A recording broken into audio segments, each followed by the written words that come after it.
Welcome to my creative carnivore kitchen. I am in Mae Rim, Thailand. Here is my other channel, Aline's Adventures, all about my nomad life. So I really would like to use oyster sauce, but there is no oyster sauce that's clean. They all have soy sauce and starch and probably sugar and all kinds of stuff in it. Anyway, so I thought I'd make my own. Mae Rim is in the north of Thailand, close to Chiang Mai, and it's inland. So it's not on the water. Yes, we have lots of seafood here, but I couldn't find any fresh oysters. The only thing I could find was this. So yeah, but it's 500 grams oysters. That's about what I need. And I guess this is, well, I wanted to use fresh oysters, and when you shuck them, when you open them, also use the water, the juice that's in there.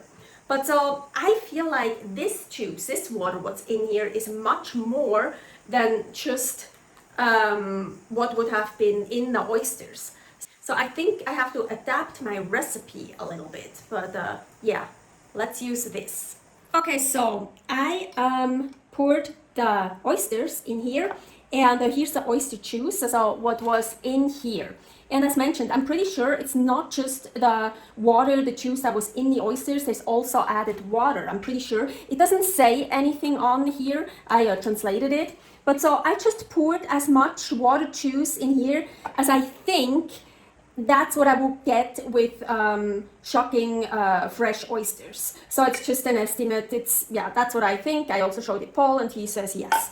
So here is the rest of the liquid, and I actually need 1.5 liters of water.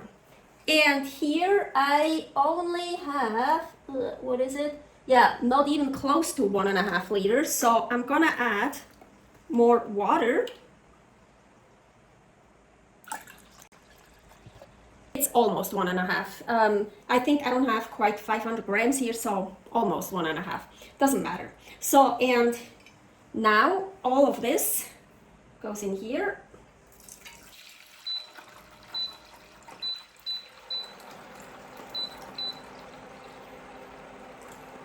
So, and I'm gonna bring this to a boil. So it is close to boiling. It actually doesn't have to really be boiling. It just has to be hot because I want to dissolve the salt. 15 grams of sea salt.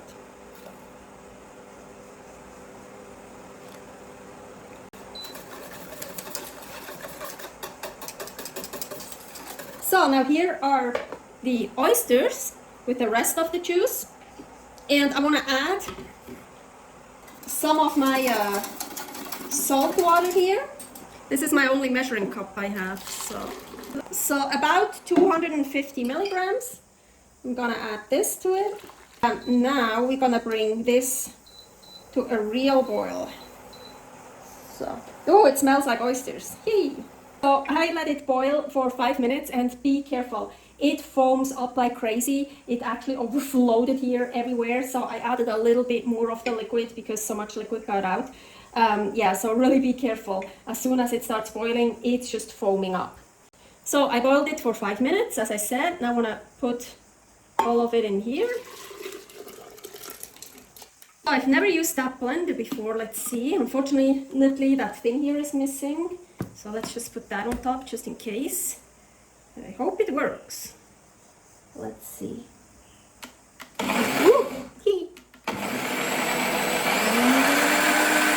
Blended well. So I'm gonna pour it back into the pot. Now you see all this remains in here. I don't want to lose that. So I'm gonna use some of that. Now I'm gonna cook it again for 5 minutes. And this time I'm gonna be very careful so it won't mess up the whole kitchen again. I'm gonna cover it, but I have to keep an eye on it. As soon as it starts boiling, I'm gonna take it off. You see, it's really boiling. I even lowered the temperature. Ooh. Maybe this stupid induction one is not that good to work with because I can't lower the temperature even more. Yeah. Oh, there is actually a trick, I think. Now it shouldn't boil over. Should you check? Oh my gosh, it works.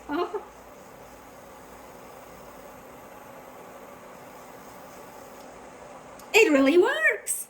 I mean, I've seen that so many times, but I've never really tried it, and apparently it really works. Because look, this will boil over. Almost. I still gotta keep an eye on it. Yeah, maybe I should have used the other hot plate, but now I'm already here, so I just keep an eye on it. This works even better. I put it half off. See, because it's boiling like crazy, and they're really slow fire. I have it on the lowest. Yeah, I hate this thing. I'm gonna pour the salt water in here because I want to use this pan. Ooh, hot.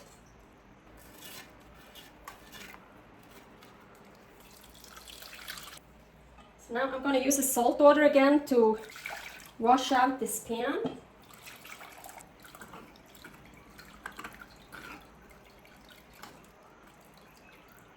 I'm really squeezing it.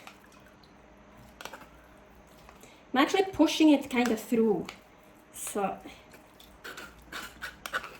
you want to get as much out as possible. So you want to push all the liquid out, and even like whatever can go through the sieve here. You can also do that with a cheesecloth.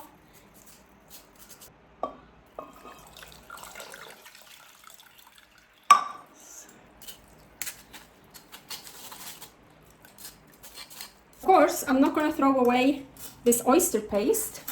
I'm just going to put it in here, put it in a fridge and eat it, or mix it with something, or maybe make a puree with eggs and make a dip. There's so many things I can make out of that. Over here, now I have the good one, just the regular hot plate. I'm bringing all this juice, water, salt, oyster to a boil. It's almost boiling, good.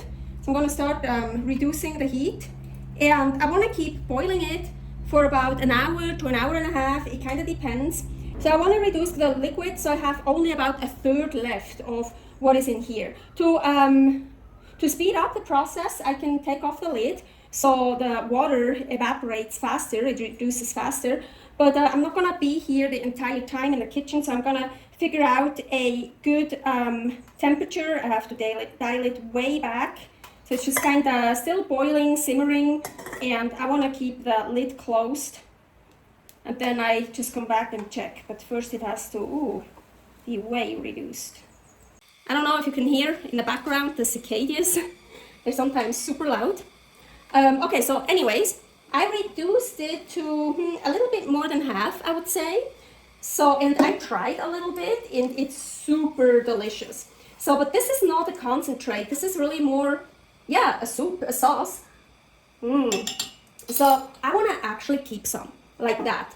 So I'm still going to call that probably oyster sauce. It's just not that kind of oyster sauce we know from the store that is all dark because of the soy sauce and the caramelized sugar and whatever. I want to mix it up. Please don't talk, I'm filming. Mix it up.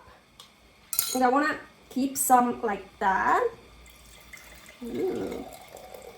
See, there are some chunks in it. I want to keep those. So, and with this rest here, I'm going to try to make a concentrate. Yeah, I don't have anything else to put it in, so I'm just going to store it in here in the fridge. That's my oyster sauce. That one. Now, without the lid, I'm going to boil very hard and try to reduce it a lot. So this I'm going to try to really reduce. So highest heat, no lid, and I want the liquid to evaporate. Well, not all of it, but a lot of it. And this is the concentrate. Do you see how thick that is? Yeah. I mean, I can always make more concentrate from here, from the sauce. But yeah, I also want some of the sauce. So I actually made sauce and concentrate today. That's perfect.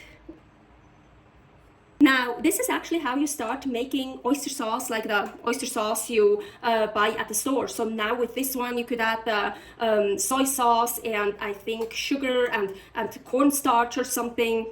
So this is the oyster concentrate.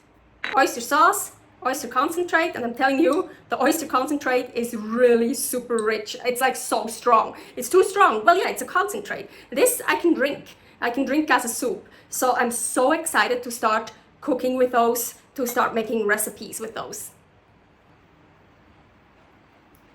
Ooh, it's so strong, but I love it. And you know what? It actually tastes like oysters, and not like also oysters and soy sauce and sugar. And no, it is really good oyster concentrate, and the oyster sauce over there, I love it, or oyster soup, oyster broth, however you want to call it.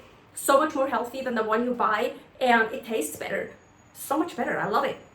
I would say you can keep the oyster concentrate and the oyster soup sauce in the fridge for up to 1 week. I wouldn't keep it longer than that.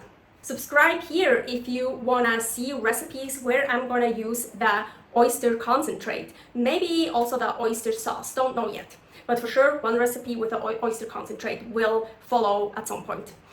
Subscribe here if you want for my nomad life, Aline's adventures. Servus!